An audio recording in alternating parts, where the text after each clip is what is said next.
welcome back to my channel. I'm Robin, and today I'm going to talk about the books that I read in my Around the World Challenge from 2024. And I'm doing this just in case there are people who are like, hey, I also want to read around the world and might need some ideas. Now, I didn't read from every country last year because there's a lot of countries. Who's reading that many books in 1 year? Not me.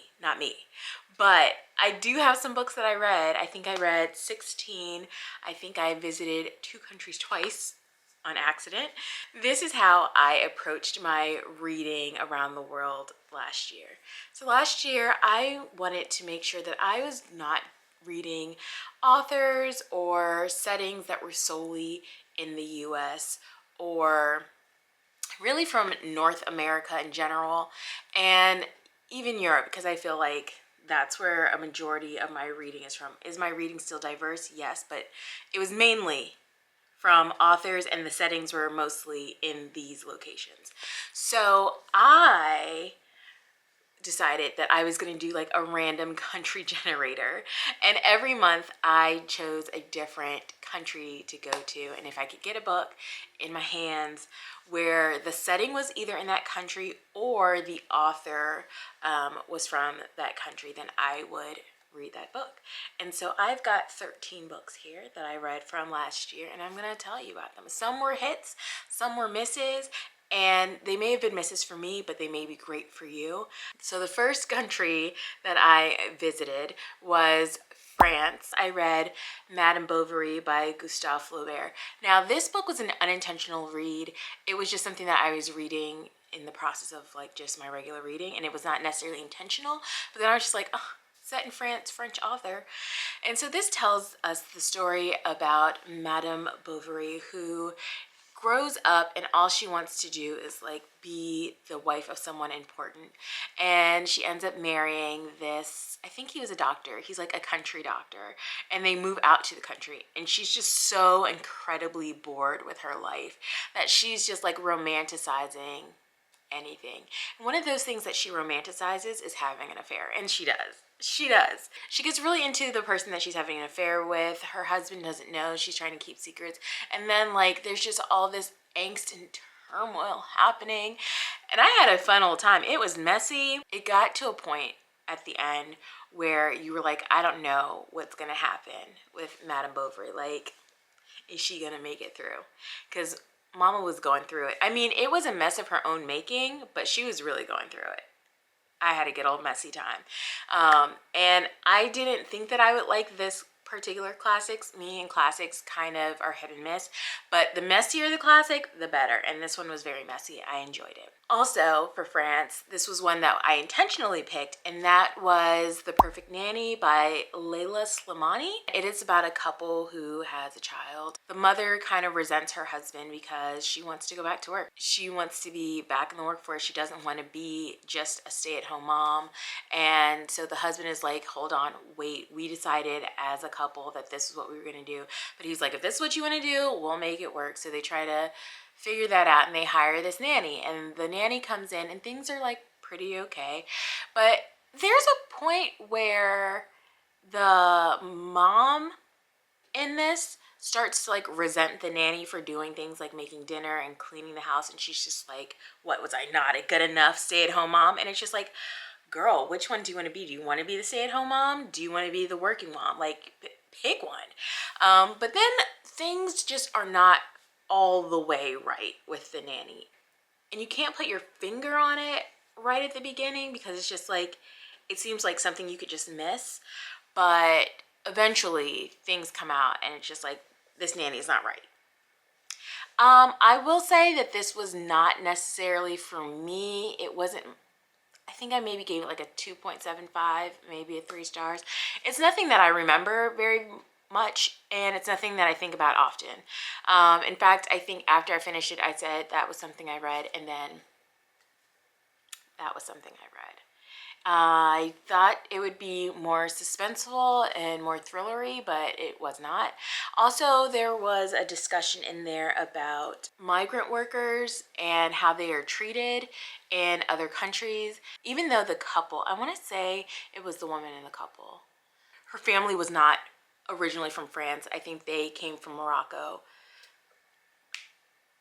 I think. But like the way that she would talk about like people who were immigrants to France, I just wanted to be like, but hot, like it was a lot. And I was just like, you know, it's interesting how people who share similar experiences look down on other people who have the same experience, and just because they have risen to a different station in life, they're just like, oh, I'm better than those people. And it's just like, no. So that was kind of an interesting look. It did not really delve into that. It was more like a side discussion, and you're really focused on the woman and her role as now a working mother who used to be a stay-at-home mother, and like what's going on with the nanny. So the next country that I made my way to was Haiti, and I read Dear Haiti, Love Elaine. This was a YA by Maritza and Maika Moulet. Elaine is a teenager who lives in the US, and she has Haitian parents. Her mother is always off being a diplomat and just doesn't really have time for her daughter. So she grows up living with her father in the US. She is really smart. She's a Spitfire, and that kind of gets her in trouble in school sometimes because her teachers are just like, you're a little too smart for your own good. Like, let's calm down. And so for one summer they send her, is it summer, a semester? Unclear. So they send Elaine to Haiti, and they're like, you need to learn about where you're from and learn a little bit more about your mother and her family. So she gets down to Haiti, and she finds out that her mom is a big to-do. Her family is a big to-do. And in learning about her mother and her family, she also learns about the history and the culture of Haiti. And I just thought it was wonderful experiencing Haiti through Elaine's eyes. And even though she like had that culture with her in the US, it's like it was even better for her and for me, for her being immersed in the culture while she was in Haiti. Also, while she's there and learning about the culture, she does learn a few things about what's going on with her mother and why her mother was never really truly all that present for her. And I just think like that coming together was great to see, and seeing their relationship take on a different tone than what it was in the beginning. So that was my trip to Haiti. And then from Haiti, I moved on to Ghana, where I read His Only Wife by Peace Adzo Medi. This is about a man. He is currently married to a woman that his family does not approve of. And are they married or are they just together? I think they're just together. But either way, his family does not approve of the woman that he is with.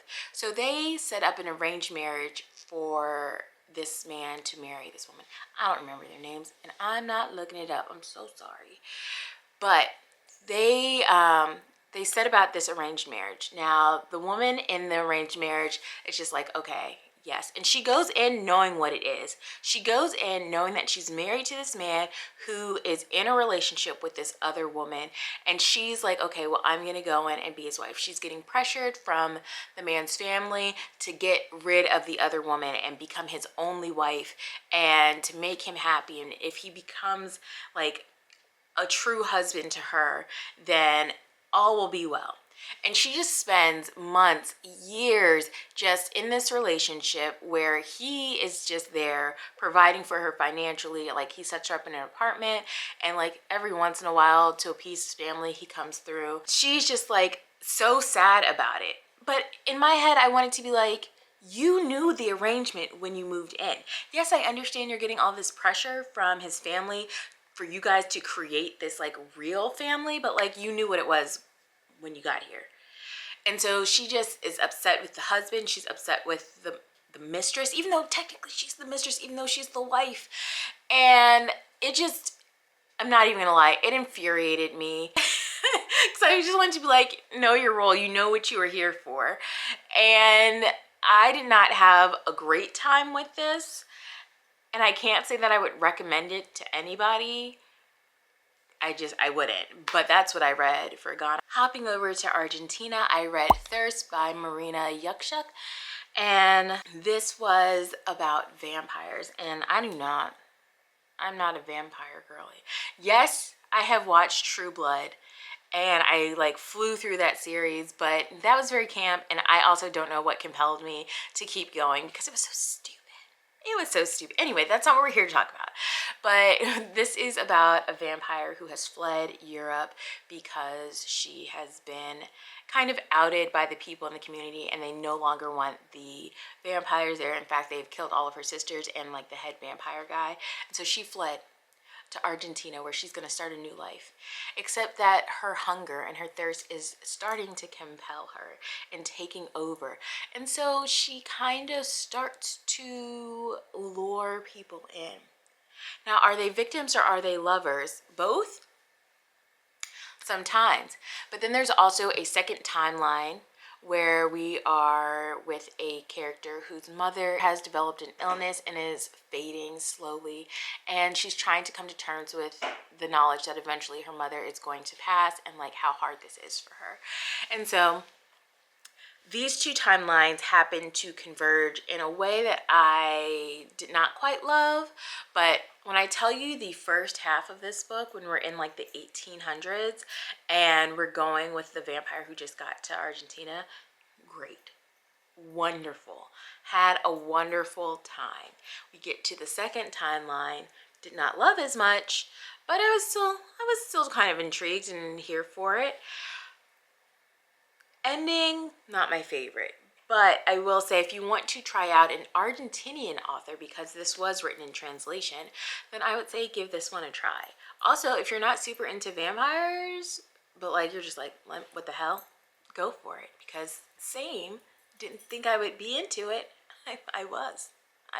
Then I took my little reading passport and I went to Kenya, and this was actually something that I read for middle grade March, and this is When Stars Are Scattered by Omar Muhammad. It is a graphic, it's not a graphic novel because it's like nonfiction, but I had a great time with this. Omar Muhammad is a Somalian refugee who's living in Kenya, and he has been separated from his parents, and he is now he's the oldest son, and he's in charge of taking care of his younger brother while they're growing up and living in this refugee camp. And all he can really think about is hoping to escape and move to like Europe or America, where some of his other friends have moved to, and where he thinks is like the promised land and where he thinks that he will thrive. And so you're really just following him as he enters to the point where he's able to get an opportunity to leave, and how that impacts him and his family and his found family that he made, the other boys and girls in the refugee camp and the other adults who came around him to support him in his education and just protect him in his livelihood. And so that was a really nice thing to read. Then I went to Taiwan and I read The Man with the Compound Eyes, which is another book in translation by Wu Mingyu, and complicated.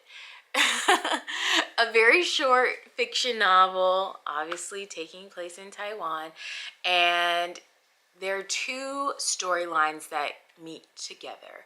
One is about a woman who has lost her family and not a typhoon, but like a natural disaster that hits the country. And then there is a man who comes from a floating island of trash. I do not mean that figuratively.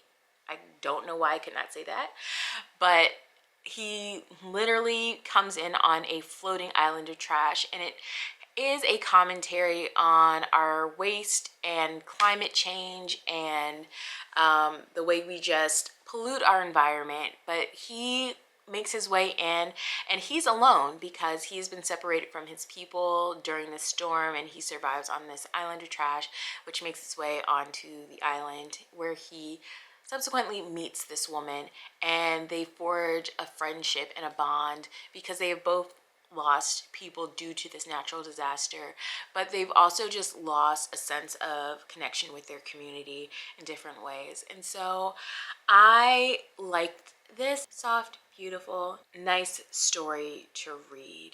Moving on to my next YA, I read Clap When You Land by Elizabeth Acevedo, and that was for Dominican Republic. This is about two sisters who don't know that they're sisters, but their dad was a little bit of a Rolling Stone. He was a little bit of a Rolling Stone. And so he passes away in a plane crash, and upon doing so, the daughter that he had in living in New York finds out that she has a sister back in the Dominican Republic because he had a family back in the Dominican Republic. And she makes it her mission to go down there and meet her. And when they meet, they clash because it's just like, oh, we're sisters. We have the same dad. We're the same, but they're not. They're very different, and they just have to find their groove. And the other sister from the Dominican Republic is like, my sister has been living this lavish life in the US and living it up. Meanwhile, I'm here with my mom struggling, and that's not fair. My dad wasn't here for the majority of the year, and he was up living with his other family. So there are hurts and there's misjudgments on both sides, but they eventually come together. And I think it's just a beautiful story of finding someone that you did not even know was lost. Then I read from a Sierra Leonean American author, Namina Forna, and I read The Gilded Ones.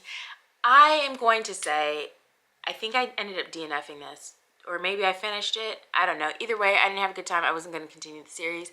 I had Ray tell me what happened. This is a fantasy where the girls are tested on a certain birthday, and they want their blood to run red, I think. But for us, the main character, her blood runs gold, and so she is called all kinds of things and treated terribly. And the violence factor here, high. And I'm not saying that to like deter you. I'm saying it because I usually would love that, okay? I would usually love that, but like for me, it just didn't do anything in this context for me.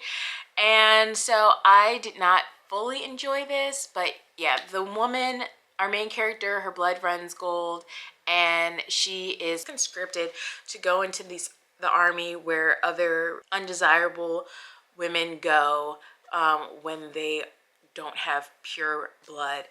And when she gets there, she realizes the truth about what's actually happening in the country and how they are using people like her against people like her.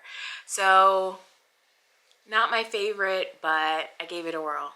Then I went to Korea and I read Please Look After Mom by Kyung-Suk Shin, and I did like this. This is about a mom who disappears. She's on a train with her husband, and I guess they get separated at the train station, and the father doesn't realize until like he's too far gone, and then the kids are like, where's mom?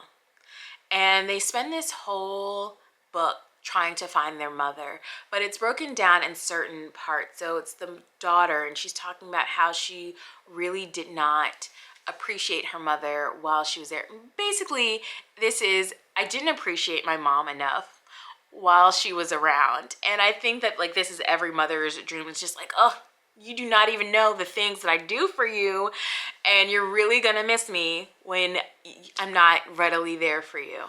And so the daughter is talking about how she should have appreciated her mom more, and how her mom was tough on her, but like it made her a better person in who she was. The son, who often neglected his mother, and him not being appreciative enough of the sacrifices that she made for him, is looking back and is like, I should have been a better son. I should have thanked her for all of the hard work and the sacrifices and that she made for me to be who I am. Then there's a chapter from the mother, and she's basically like, I hope they miss me. But she also reflects on what she did for her children and how she treated her children, thinking that she was doing the best for them. And I really enjoyed this one. Then I took a very unserious turn, and I headed to Luxembourg, and I at that point in the year, I just couldn't take anything heavy. So I read a romance called The Luxembourg Betrayal by Camilla Stevens. This is part of a larger series, but like I think you can read these all as standalones because I don't know that the characters intersect in any of the other series. I was saying this because I have not read the other books in the series. I jumped in. I think this is like book 6, in fact. So I had no problems jumping in, not having any context from previous books, so I believe you can read all of these as standalones if you wish. But I was like, I don't need some kind of serious, deep, heavy book for Luxembourg. We have this woman who's working in finance, and this guy who's an investor. He has just gotten his inheritance and he is about to invest it all, and he meets this woman in the US and he's like, she's kind of hot, let's bang. And they bang, they do, except the next day they find out that they're working on the same account. And she's just like, I cannot afford to be messy in my professional life. So like whatever sexual tension we've got going on, it has to come to an end. And the guy is just like, I need her. I must have her. She's got to work on my account. And so they do end up working on the account and they try to have like this clandestine relationship, but somebody finds out and blackmails the dude into firing her, and he can't tell her why.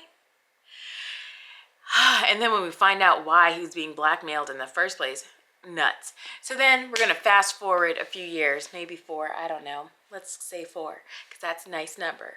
And they end up working together again. And she is very upset because she does not understand why she was fired. She doesn't understand why their relationship just abruptly ended. And she's not with the shits, rightfully so. So he's trying to win back her trust, win back her love, and I just had a really fun time with this. There were some times where I just wanted them to just talk through things, and I wanted to be like, you know, you can like say what's going on and other people won't find out unless you tell them to other people, like, we can figure this out. And so there were some frustrating moments there, but what's a romance without some frustrating moments? I'm so glad that I took an unserious approach to this, because I think if I had read about a spy or something, I just would have been turned off. And yeah, I also may read some other books in that series just to find out what's happening. Then I'm moving over to Indonesia, and I read Well, That Was Unexpected by Jessie Q. Sutanto. And in fact, I wanted to read Vera Wong's Some Unsolicited Advice. Is that the name of the book? I don't know. But she also wrote Dial A for Aunties. Maybe. I could be making all of this up. She did write some other things that I was curious about reading, but I couldn't get my hands on them. So I read Well, It Wasn't This Unexpected, and it's another YA that I enjoyed. So this is about an Indonesian American girl who is kind of shipped off to Indonesia for the summer, but she's like with her mom, so she wasn't like fully shipped off. But she goes to Indonesia for the summer, and she meets this guy. And this guy's like super rich, but she has no idea. And when she finds out that he is, she has to enter into like a fake dating situation with him, because it would be improper for them to keep like hanging out and not be anything. And he is very about being proper. And I just thought it was really fun seeing them get to know each other and learn more about each other, and to loosen up and to kind of shed the expectations that they had for each other. And it was just fun. It ends up with them scheming about something, and I just thought it was so fun and cute to watch. So I had a really good time. I will obviously be reading more from Jessie Q. Sutanto. Ray got me The Obsession for Christmas. She really enjoyed it, and I still want to read Vera Wong and Dial A for Aunties. I should look that up. Maybe I'll look it up. Maybe not. We'll see. And then the last book that I read was for Ukraine. I read The Memory Keeper of Kiev by Erin Litkin. This is about a woman who goes to who takes in her grandmother, and her grandmother has never really been open about her past. She really doesn't know much about like her grandmother past her time in America. And so one day she finds this journal that she's not sure who it's written by, and she starts to suspect that it was from her grandmother's time in Ukraine. And when you start to read the journal entries, you get to see this journey of a woman who survived during a Holodomor, which happened in Ukraine in the 1930s. That was a time when the Soviets killed millions of Ukrainians basically by starving them, by taking anything that they could eat, any equipment that they could use to farm, and anything that they did produce ended up going to the Soviets to feed them. And so she really just talks about how she survived that trial and what happened to her family during that time. And so as this unfolds, the granddaughter starts to ask more questions, and the grandmother becomes more forthcoming about her past and what happened. And this also becomes healing for the woman herself, who's dealing with loss in a different way, but how to come to terms, how to move forward when bad things happen. And it was a beautiful story. It was heartbreaking at many times, but I still enjoyed it overall, and I'm glad that I got to read it. And so with all that said, that was my trip around the world in 2024. And I had a relatively good time reading around the trip. Reading around the world, using a random generator to pick a country and read from that was so much fun. And I know that there is a reading challenge on Storygraph that helps you. I think it has like all of the countries and like some territories, and then there are book suggestions from users in there. And so like if you are interested in doing that, I will put the link for that Storygraph challenge down below. But if any of these books interest you and you're like, hey, I also want to read less US and Eurocentric books and authors, this is also a great challenge to try to take up and do. And these are some books that I read that maybe you will enjoy as well. If you have recommendations for some books that I could read maybe this year for around the world, because I will be continuing, I am challenging myself to read from every country eventually in life. But if you have recommendations, leave them for me down below. Or if you just want to say hi, you can also just say hi down below, leave me in a little emoji. And that's all I got for you guys today. But until next time, bye.